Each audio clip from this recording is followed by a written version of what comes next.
عليكم ورحمة الله.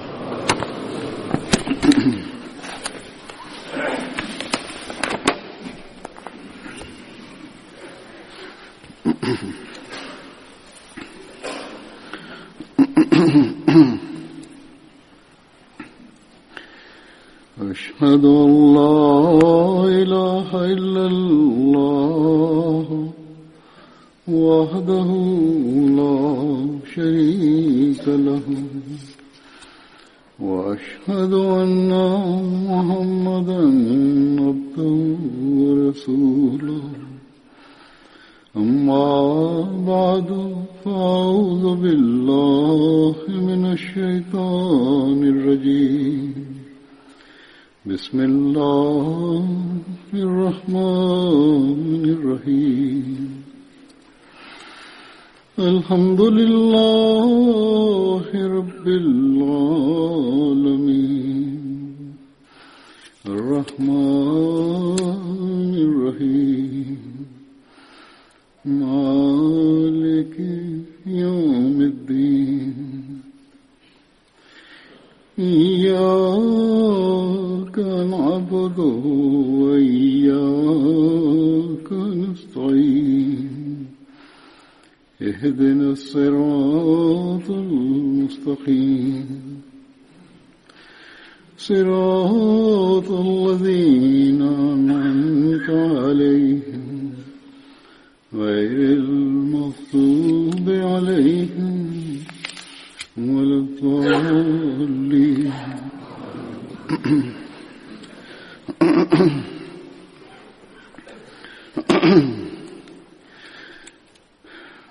बदरी साहबा के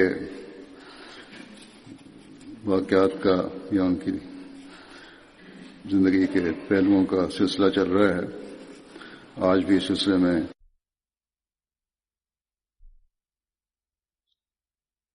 Бисмиллахир-рахманир-рахим.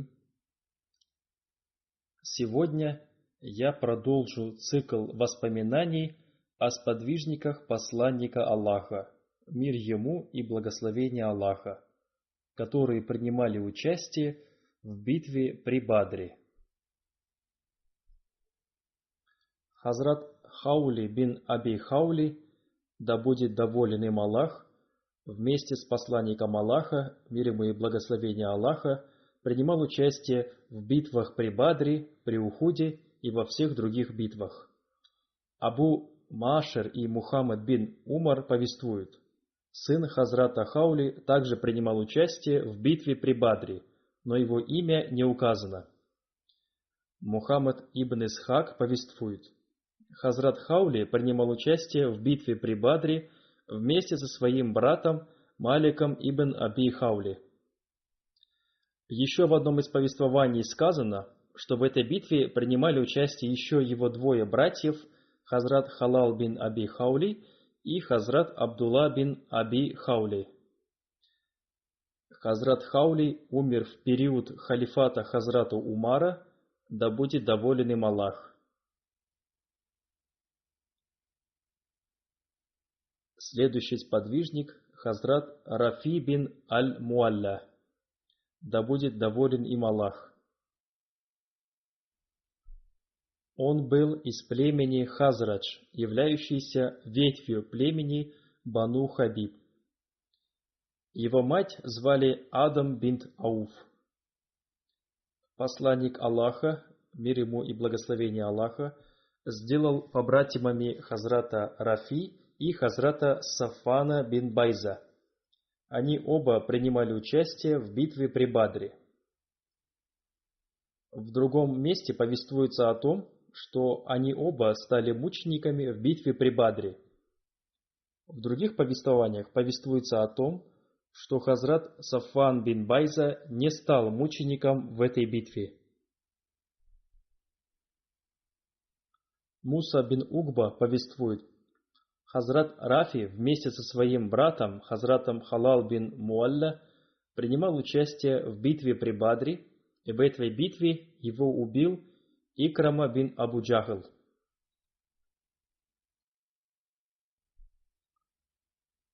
Следующий сподвижник Хазрат Сушамалейн Хумейр бин Абд Амар, да будет доволен им Аллах.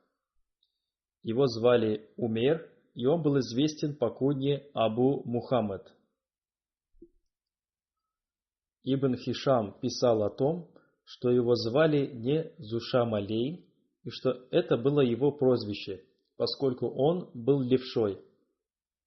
В другом месте повествуется о том, что он одинаково действовал обеими руками. Он был из племени Бану Хаза, которое состояло в союзнических отношениях с племенем Бану Захра. После переселения из Мекки в Медину он остановился в доме хазрата Саада бин Хайсма. Посланник Аллаха, мир ему и благословение Аллаха, сделал его побратимом хазрата Язида бин Хариса. И они оба стали мучениками в битве при Бадре. Его убил Усама Джашми. Он обрел мученическую смерть в возрасте 30 лет. В книге Табакатуль Кубра написано, что его убил Абу Усама Джашми. Рафи бин Язид, да будет доволен им Аллах. В одном из повествований его называют Рафи бин Зайд. Он был из племени Аус, являющийся ветвью племени Бану Зухур бин Абдуль Ашхаль. Его мать звали Акра бин Муаз. Она была сестрой известного сподвижника хазрата Саада бин Муаза, да будет доволен им Аллах. У хазрата Рафи было два сына, Усаид и Абдурахман. Их мать звали Акра бин Саляма. Хазрат Рафи принимал участие в битвах при Бадре и при Ухуде. Повествуется, что в день битвы при Бадре он сидел на верблюдице за спиной хазрата Саида бин Зейда. Он обрел мученическую смерть в битве при Ухуде. Следующий сподвижник – хазрат Закван бин Абд-Кейс, да будет доволен им Аллах. Он был известен по кунье Абу Субух. Он был из племени ансаров Хазрадж, являвшейся ветвью племени Бану Зарик. Он принимал участие в первом и втором баятах при Акабе. Достойно упоминания то, что он совершил переселение из Медины в Мекку. Он прибыл к посланнику Аллаха, мир ему и благословение Аллаха, в то время, когда посланник Аллаха еще находился в Мекке. Его назвали Ансари Мухаджир, помощник переселившихся. Он принимал участие в битвах при Бадре и при Ухуде. Он стал мучеником в битве при Ухуде. Его убил Абу Хикам бин Ахнас. Алама ибн Саад в своей книге Табакатуль Кубра пишет: когда мусульмане совершили переселение в Медину, все курайшиты были недовольны, поскольку все молодые люди переселились в Медину. Одна группа ансаров принесла второй обет верности в Акабе. После принесения обета верности они вернулись в Медину. Когда мухаджиры добрались до местности под названием Куба, некоторые сподвижники из ансаров прибыли в Мекку к посланнику Аллаха, мир ему и благословение Аллаха. И затем они переселились вместе с посланником Аллаха, мир ему и благословение Аллаха, поэтому их называли ансар мухаджирин, помощники переселившихся. В их числе были хазрат Закван бин Абд-Кейс, хазрат Угба бин Вахаб, хазрат Аббас бин Убада и хазрат Зияд бин Лабид. После этого все, кроме посланника Аллаха, мир ему и благословение Аллаха, хазрата Абу Бакра, хазрата Али, да будет доволен ими Аллах, а также тех, кто находился в заключении, больных, слабых и пожилых людей, совершили хиджру, переселение в Медину. Сухейль бин Аби Сали повествует, Когда посланник Аллаха, мир ему и благословение Аллаха, вышел на битву при Бадре, он указал на одно место и спросил сподвижников: «Кто из вас пойдет туда?» Один сподвижник из племени Бани Зарик по имени Хазрат Закван бин Абд-Кейс, Абу Субух, встал и сказал: «О посланник Аллаха, я готов пойти туда». Посланник Аллаха, мир ему и благословение Аллаха, спросил его: «Кто ты?» Он ответил: «Меня зовут Закван бин Абд-Кейс». Посланник Аллаха, мир ему и благословение Аллаха, сказал ему: «Садись». Затем он повторил это слово 3 раза и сказал: «Отправляйся туда-то». Он сказал: «О посланник Аллаха, именно туда я и отправляюсь». Посланник Аллаха, мир ему и благословение Аллаха, сказал: «Тот, кто хочет увидеть человека, который завтра будет пребывать в раю, пусть посмотрит на этого человека». После этого Хазрат Закван вышел попрощаться со своей семьей. Его жены и дочери спросили его: «Вы бросаете нас?» Он отошел от них и сказал: «Теперь мы увидимся только в день воскресения». Он обрел мученическую смерть в битве при Ухуде. В день битвы при Ухуде посланник Аллаха, мир ему и благословение Аллаха, обратившись к сподвижникам, спросил: «Кто из вас видел Заквана бин Абд-Кайса?» Хазрат Али, да будет доволен им Аллах, ответил: «Я видел одного всадника, который следил за Закваном. Этот всадник говорил Заквану: „Если ты останешься в живых, меня в живых не будет“». В то время Закван был пешим, и этот всадник напал на него и убил его. После этого этот всадник сказал: «Меня зовут Ибн Илядж». Я напал на него и отрубил ему ногу. Он упал с лошади, и я убил его. Я видел его, это был Абуль-Хикм ибн Ахнас, известен по кунье Абдулла и Абу Сали. Он был из племени Бану Салиба и был братом Хазрата Джубайра, да будет доволен им Аллах. Во время битвы при Ухуде посланник Аллаха, мир ему и благословение Аллаха, назначил его вместе с 50 лучниками охранять проход. Он был среднего роста. Он умер на 40-м году хиджры в возрасте 74 лет в Медине. Согласно другому повествованию, возраст его смерти указывается как 94 года. Он красил свои волосы хной и краской. Хазрат Хават выехал вместе с посланником Аллаха, мир ему и благословение Аллаха, на битву при Бадре, но по пути он получил ранение от удара камнем. Посланник Аллаха, мир ему и благословение Аллаха, отправил его обратно в Медину. После битвы при Бадре посланник Аллаха, мир ему и благословение Аллаха, дал ему часть трофеев, взятых в этой битве, когда он раздавал их принимавшим участие в этой битве. Он принимал участие в битвах при Бадре, при Ухуде и в битве Урва. Хазрат Хават повествует: «Однажды вместе с посланником Аллаха, мир ему и благословение Аллаха, мы находились в местности под названием Мар-Ус-Захран. Выйдя из своей палатки, я услышал голос женщин. Мне стало интересно, я надел на себя джуббу, накидку, сел рядом с ним и стал слушать их разговор.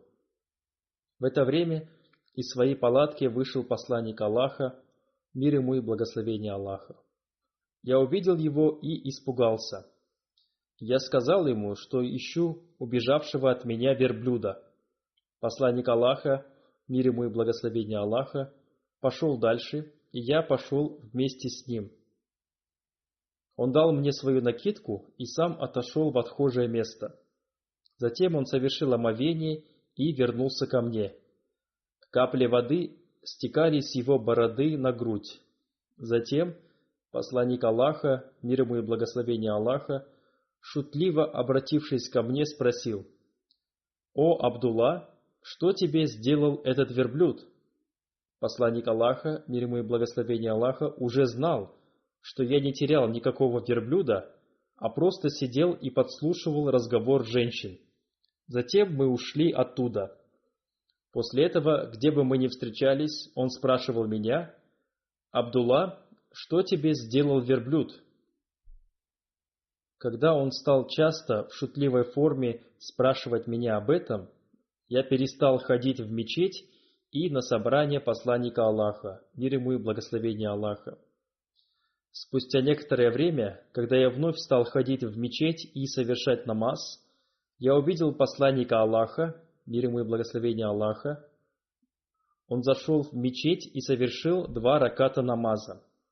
Я долго молился с надеждой, что посланник Аллаха уйдет. Однако посланник Аллаха, мир ему и благословение Аллаха, сказал: «Совершай намаз так долго, сколько захочешь, я все равно буду здесь». Я пообещал своему сердцу, клянусь Аллахом, сегодня я попрошу прощения у посланника Аллаха, мир ему и благословение Аллаха, чтобы он в своем сердце не сомневался обо мне. После намаза посланник Аллаха, мир ему и благословение Аллаха, спросил: «О, Абдулла, как так случилось, что от тебя убежал верблюд?» Я ответил: «Клянусь Аллахом, что он прислал вас с истиной. Этот верблюд не убегал от меня с того времени, как я принял ислам». После этого посланник Аллаха, мир ему и благословение Аллаха, 3 раза повторил: «Пусть Всевышний Аллах смилуется над тобой». После этого он уже никогда не упоминал об этом верблюде. Этим посланник Аллаха, мир ему и благословение Аллаха, хотел дать понять, что он уже знал обо всем. Кроме того, нельзя сидеть и подслушивать чужие разговоры. Хазрат Хават повествует: «Однажды я заболел, и посланник Аллаха, мир ему и благословение Аллаха, пришел навестить меня. После выздоровления он сказал мне: «О, Хават, ты выздоровел, и поэтому выполняй свои обещания, которые ты дал Аллаху». Я ответил: «О, посланник Аллаха, я ничего не обещал». Посланник Аллаха, мир ему и благословение Аллаха, сказал: «Нет ни одного больного, который, болея, не дает обещания и не намеревается принести какое-нибудь пожертвование.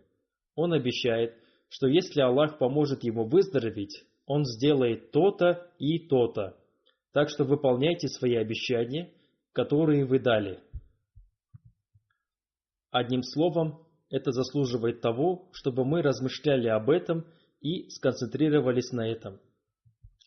Во время битвы Урва, когда посланник Аллаха получил весть от племени Бану Курайза о том, что они нарушили свое обещание, он отправил туда делегацию. В своей книге «Сират Хатам ан-Набиин» «Жизнеописание печати пророков» Хазрат Мирза Башир Ахмад написал: «Когда посланник Аллаха, мир ему и благословение Аллаха, узнал о нарушении своего обещания племенем Бану Курайза, сначала он в течение 2-3 раз тайно отправлял туда Хазрата Зубейра аль-Аввама, чтобы получить вести оттуда.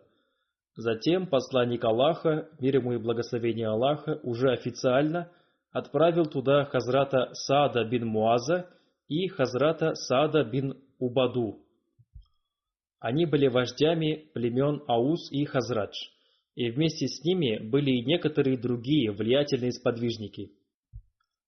Посланник Аллаха строго-настрого проинструктировал их в том, что если будут неприятные и тревожные новости относительно них, не говорить об этом открыто, чтобы люди не испугались. Когда эта делегация прибыла туда, где жило племя Бану Курайза, они прибыли в дом их вождя Кааба бин Асада. Этот злой человек с большим высокомерием сказал им: «Я не признаю никакого договора, который был заключен между ними и Саадайнами, Саадами, то есть Саадом бин Муазом и Саадом бин Убадой». Люди из племени Кааба бин Асада с большой злостью сказали: «Убирайтесь отсюда, между нами и Мухаммадом нет никакого договора». Таким образом, делегация вернулась ни с чем. После этого Хазрат Саад бин Муаз и Хазрат Саад бин Убада, да будет доволен ими Аллах, пришли к посланнику Аллаха, мир ему и благословение Аллаха, и рассказали ему о сложившейся ситуации. Повествуется, что в составе этой делегации был и Хазрат Хавад бин Джубайр. Далее повествуется о том, что посланник Аллаха, мир ему и благословение Аллаха, отправил Хазрата Хавада к племени Бану Курайза на своей лошади по кличке Джуна. Хазрат Хавад повествует: «Однажды я вместе с Хазратом Умаром, да будет доволен им Аллах, отправились в хадж.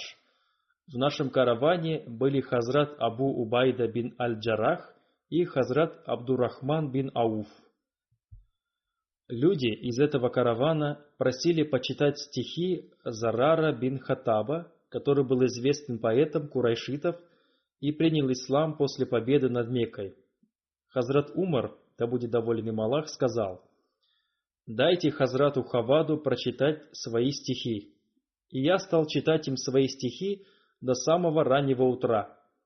Я читал их до тех пор, пока Хазрат Умар не сказал: «Все, достаточно, уже наступило раннее утро». Следующий сподвижник Хазрат Рабия бин Аксам, да будет доволен им Аллах. Он был известен по кунье Абу Язид.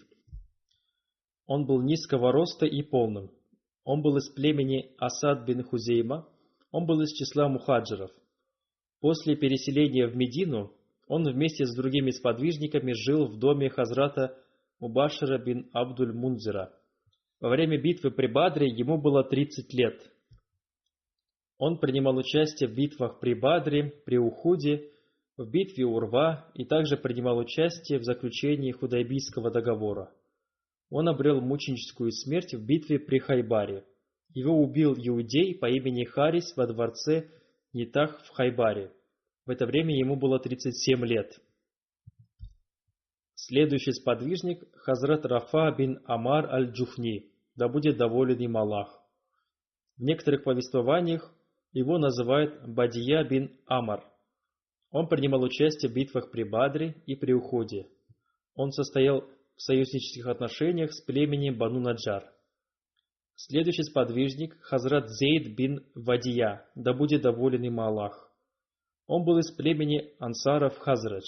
Он принимал участие в баяте при Акабе и в битвах при Бадре и при Ухуде. Он обрел степень мученика в битве при Ухуде. Его мать звали Умми Зейд бин Харис. Его супругу звали Зайна бин Сахаль. В этом браке у него было 3 детей, сын Саад бин Зайд и дочери Амама и Умме Кульсум. В период правления Хазрата Умара, да будет доволен им Аллах, его сын Саад переехал в Ирак, поселение Акыр-Куф, которое находится недалеко от Багдада. Следующий сподвижник Хазрат Раби бин Рафи Ансари, да будет доволен им Аллах. Существует разногласие относительно имени его деда. В одних повествованиях его называют Харис, и в других повествованиях Зайд. Он был из племени Бану Аджлан. Он принимал участие в битве при Бадре и Ухуде. Следующий сподвижник Хазрат Зайд бин Музайн, да будет доволен им Аллах. Его отца звали Музайн бин Кайс. В других повествованиях он упоминается как Язид бин Аль-Музайн. Он был из племени Хазрадж. Он принимал участие в битвах при Бадре и при Ухуде. Посланник Аллаха, мир ему и благословение Аллаха, сделал побратимами Хазрата Зайда и Хазрата Миста бин Асаса, да будет доволен ими Аллах. У него был сын по имени Амар и дочь по имени Рамла. Следующий сподвижник Хазрат Аяз бин Захир, да будет доволен им Аллах. Он был известен по кунье Абу Саад. Его мать звали Сальма бинт Амир. Он был из племени Фахр и принимал участие во 2-м переселении в Абиссинию. После возвращения из Абиссинии он совершил хиджру, переселение в Медину. В Медине он жил в доме Хазрата Кульсума бин Аль-Хадама. Он принимал участие в битвах при Бадре, при Ухуде, битве Урва и во всех других битвах.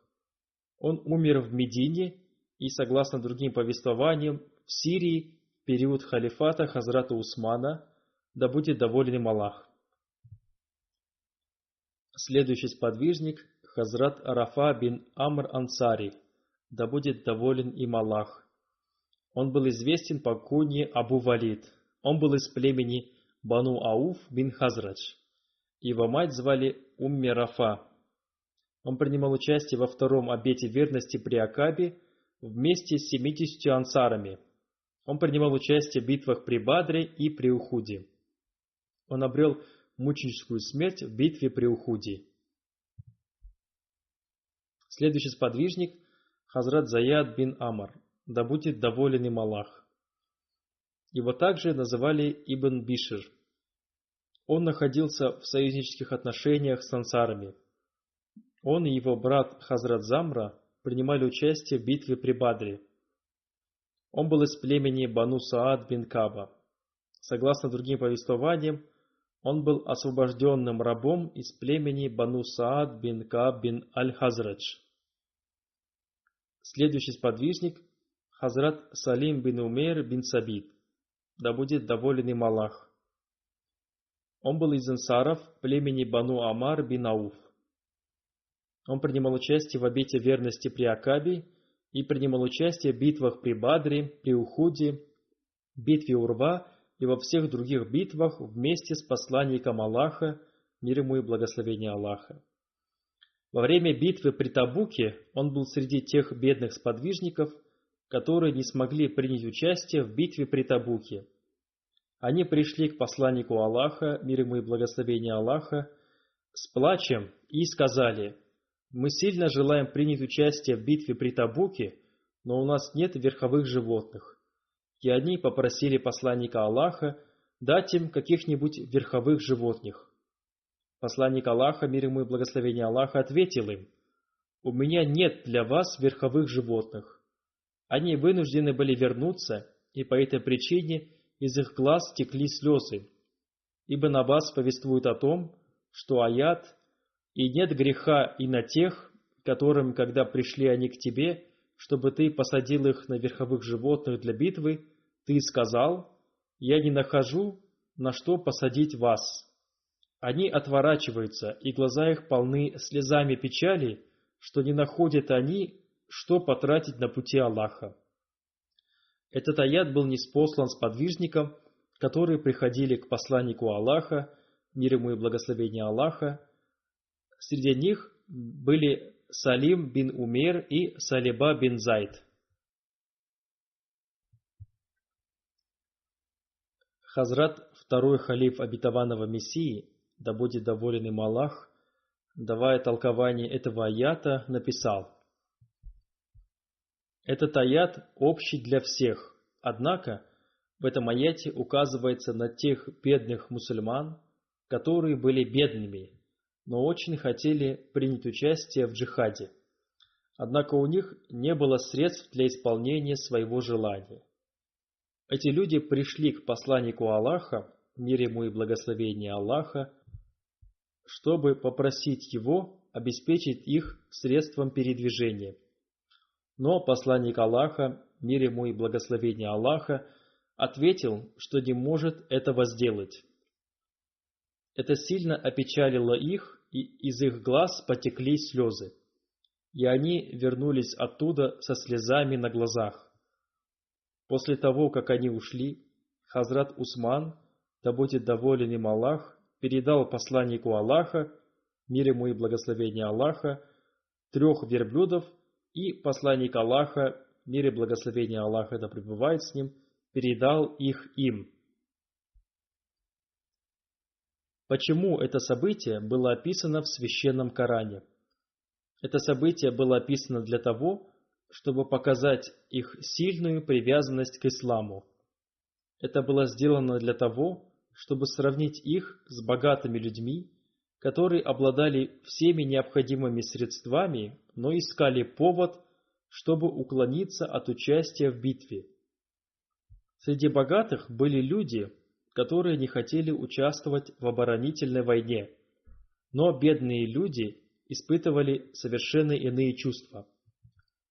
Далее из этого аята мы узнаем о том, что не все из тех, кто остался в Медине, были лицемерами. Среди них были и искренние мусульмане. Они не смогли принять участие в джихаде, оборонительной войне по причине отсутствия средств.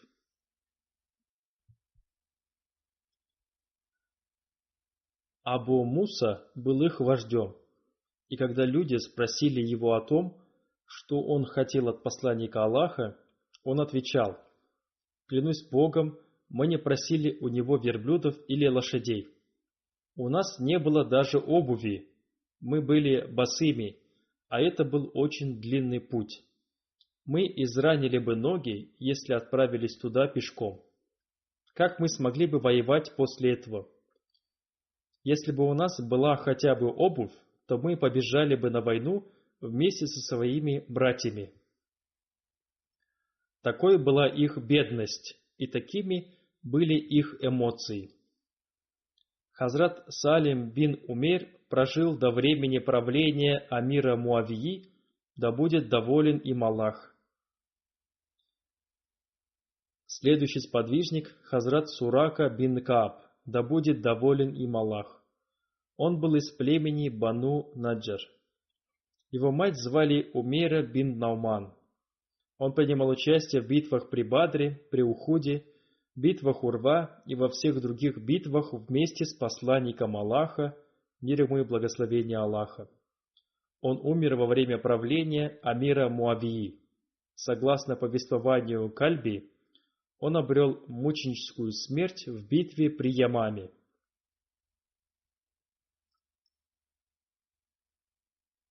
Следующий сподвижник – Хазрат Саид бин Масхун, да будет доволен им Аллах. Он был родным братом Хазрата Усмана бин Масхуна. Он был из числа первых мухаджиров, переселившихся в Абиссинию. Он принимал участие в битве при Бадре. Когда посланник Аллаха, мир ему и благословение Аллаха, отправился на битву, он назначил его амиром. Согласно другим повествованиям, он назначил амиром Хазрата Саада бин Муаза, да будет доволен им Аллах. В некоторых других повествованиях упоминается о том, что посланник Аллаха назначал амиром Хазрата Саиба бин Усмана. Хазрату Саибу посчастливилось заниматься торговлей вместе с посланником Аллаха, мир ему и благословение Аллаха. Поэтому в Сунан ибн Дауд есть повествование Хазрата Саиба, которое гласит: «Однажды я пришел к посланнику Аллаха, мир ему и благословение Аллаха, и сподвижники стали говорить обо мне и восхвалять меня. Посланник Аллаха, мир ему и благословение Аллаха, сказал им: «Я знаю его больше вас». Я сказал: «Вы сказали правду, о посланник Аллаха. Пусть мои родители станут жертвой за вас. Я торговал вместе с вами. Какое же это прекрасное сопровождение! Вы никогда не выступали против меня и никогда не ругались». В книге Сират Хатам Набиин, жизнеописание печати пророков, это событие описывается так. Из всей Мекки на юг и север отправлялись разные торговые караваны. Эти караваны отправились также и в Бахрейн. Посланник Аллаха, мир ему и благословение Аллаха, побывал во всех странах по торговым делам, и он всегда прекрасно и профессионально выполнял свои обязанности. Люди, которые торговали с ним в Мекке, всегда хвалили его. Таким образом, Саиб был одним из его сподвижников. Когда он принял ислам, некоторые люди хвалили его, но посланник Аллаха сказал, что знает его больше других людей, на что он сказал: «Вы сказали правду, о посланник Аллаха, пусть мои родители станут жертвой за вас. Я торговал вместе с вами. Вы всегда были честны в торговле». Следующий сподвижник – Хазрат Асим бин Кайс, да будет доволен им Аллах. Он был ансаром из племени Амир бин Салеба бин Амар и принимал участие в битвах при Бадре и при Ухуде. Следующий сподвижник – Хазрат Туфейль бин Малик бин Ханса, да будет доволен им Аллах. Он был из племени Хазрадж, являвшейся ветвью племени Бану Убайд бин Ади. Его мать звали Асма бинт Аль-Кайн. Он принимал участие в битвах при Бадре и при Ухуде. Он также принимал участие в принесении обета верности в Акабе. Он был женат на Адаме бинт Карт. В этом браке у него родились 2 сына – Абдулла и Раби. Следующий сподвижник – Хазрат Туфейль бин Науман, да будет доволен им Аллах. Он был ансаром из племени Хазрадж. Его мать звали Ханса бинт Рияб. Она была тетей Хазрата Джабира бин Абдуллы, да будет доволен им Аллах. У него была одна дочь по имени Рабие. Он принимал участие в битве при Бадре и в поднесении обета верности при Акабе. Он принимал участие в битве при Ухуде и получил 13 ранений. В битве Урва он обрел высокую степень мученика. Его убил Вахши бин Хараб, который затем принял ислам. Он говорил: «Аллах посредством моих рук оказал честь Хазрату Хамзе и Хазрату Туфейлю бин Науману. Но Аллах не унизил меня посредством их рук, то есть я не умер, будучи неверующим». Следующий сподвижник – Хазрат Захак бин Абд Амар, да будет доволен им Аллах. Он был из племени Динар бин Наджар. Его отца звали Абд Амар, его мать звали Сумайра бин Кайс. Вместе со своим братом, Хазратом Науманом бин Абд Амара, он принимал участие в битвах при Бадре и при Ухуде. Хазрат Науман обрел мученическую смерть в битве при Ухуде. Его третий брат, Хазрат Удба бин Абд Амар, стал мучеником в битве при колодце Мауна. Следующий сподвижник – Хазрат Захаб бин Харса, да будет доволен им Аллах. Он был из племени Хазрадж. Его отца звали Хариса, а мать Хинд бинт Малика. Хазрат Захаб вместе с 70 ансарами принимал участие в принесении обета верности при Акабе. Он также принимал участие в битве при Бадре. Одного из его сыновей звали Язид. Он родился у его супруги по имени Амама бинт Морис. Следующий сподвижник – Хазрат Халят бин Сувайд Ансари. Он был из племени Хазрадж, которое являлось ветвью племени Бану Харис. Его мать звали Амра бин Саад. У него был сын Хазрат Саид. Он сопровождал посланника Аллаха, мир ему и благословение Аллаха. Позднее Хазрат Умар, да будет доволен им Аллах, назначил его сборщиком налогов. Второго его сына звали Хаким бин Халят. Их мать звали Лейля бинт Абада. Хазрат Халят принимал участие в принесении обета верности при Акабе и принимал участие в битвах при Бадре, при Ухуде и в битве Урва. В битве с Бану Курайза одна иудейская женщина по имени Бунана скинула на его голову большой камень, и он стал мучеником. В этой связи посланник Аллаха, мир ему и благословение Аллаха, сказал: «Награда Халяда равна награде 2 мучеников». Посланник Аллаха, мир ему и благословение Аллаха, повелел казнить эту женщину. В книге Сират Хатам ан-Набиин, жизнеописание печати пророков, это событие описывается следующим образом. Некоторые мусульмане отдыхали у стены дворца, и в это время одна иудейская женщина по имени Бунана скинула на их головы большой камень, спаслись все, кроме Халяда. Когда его мать услышала весть о его смерти, она закрыла свое лицо и пришла туда, где собрались люди. Ей сказали, что Халяд погиб, в то время ее лицо было закрыто, и она сказала: «Халяд ушел из этого мира, но мое смирение не уйдет от меня. Я не буду плакать, следуя традиции. Я буду всегда проявлять смирение». Как я уже сказал выше, он получит награду 2 мучеников. Сподвижники спросили посланника Аллаха, мир ему и благословение Аллаха, почему он получит награду 2 мучеников. Он ответил: «Потому что его убили люди книги».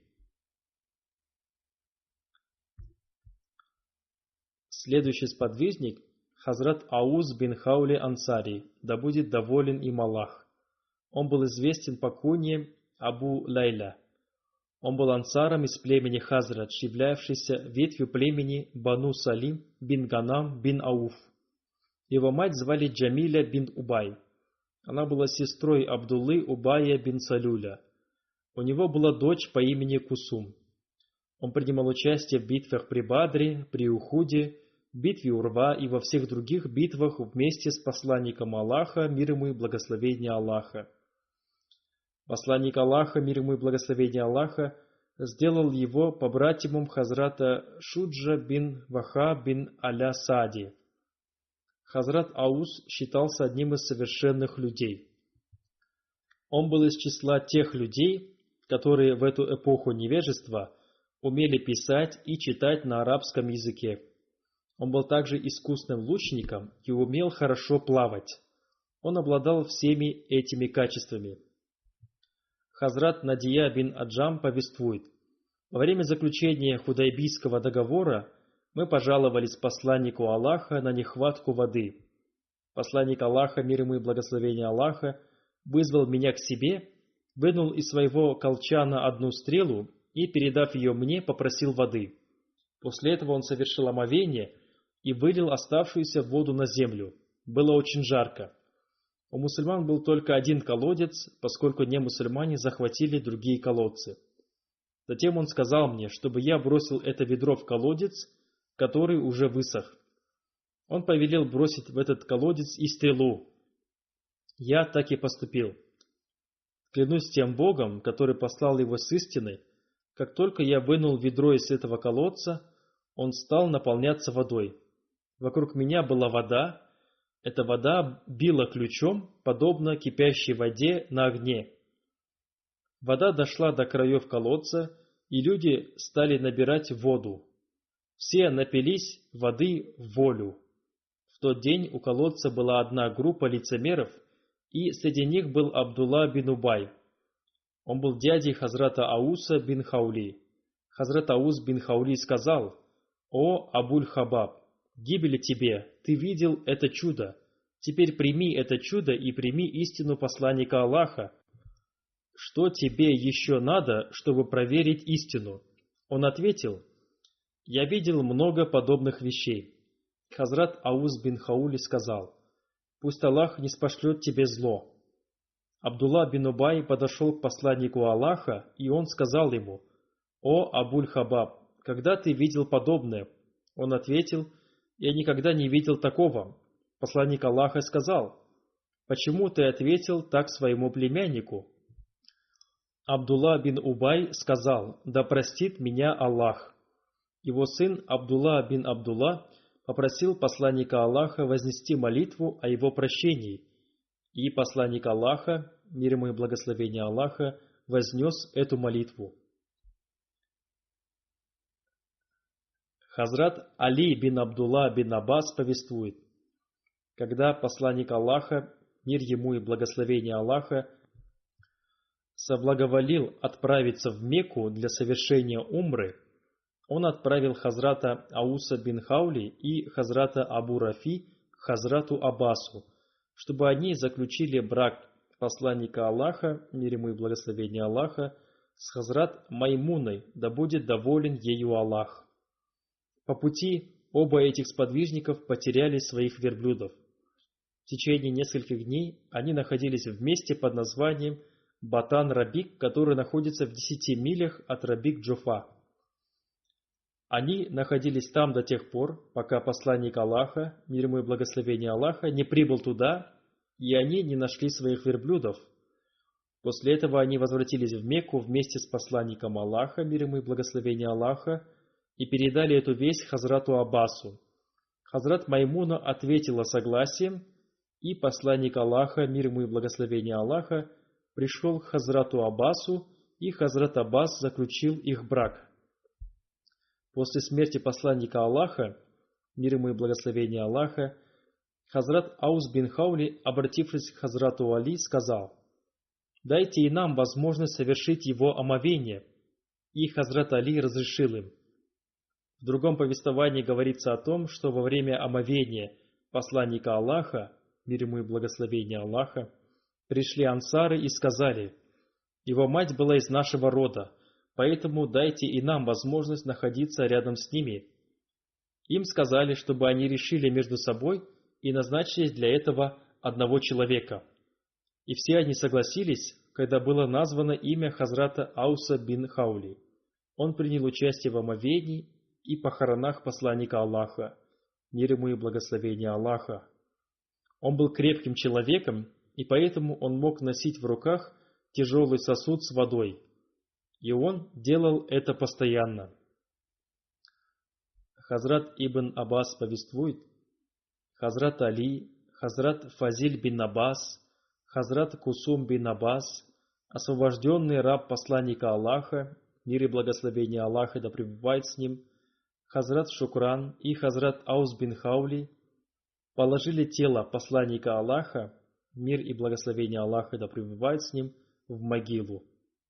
Хазрат Аус бин Хаули повествует: «Я пришел к посланнику Аллаха, и он сказал мне: „О, Аус, кто искренен, тот пребывает в скромности, и Аллах увеличивает степени такого человека. Аллах унижает того, кто проявляет высокомерие». Это очень важный урок, и нам нужно всегда помнить об этом. Он умер в Медине во время халифата Хазрата Усмана. Пусть Всевышний Аллах возвысит степени всех этих святых сподвижников.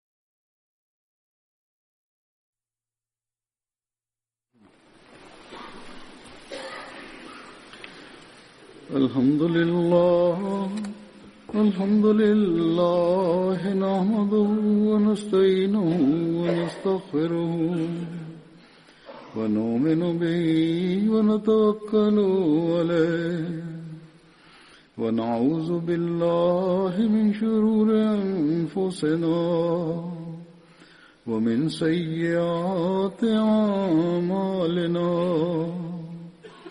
من يهده الله فلا مضل له ومن يضلله فلا هادي له ونشهد أن لا إله إلا الله ونشهد أن محمدا عبده ورسوله عباد الله رحمكم الله إن الله يأمر بالعدل والإحسان وإيتاء ذي القربى وينهى عن الفحشاء والمنكر والبغي يعظكم لعلكم تذكرون اذكروا الله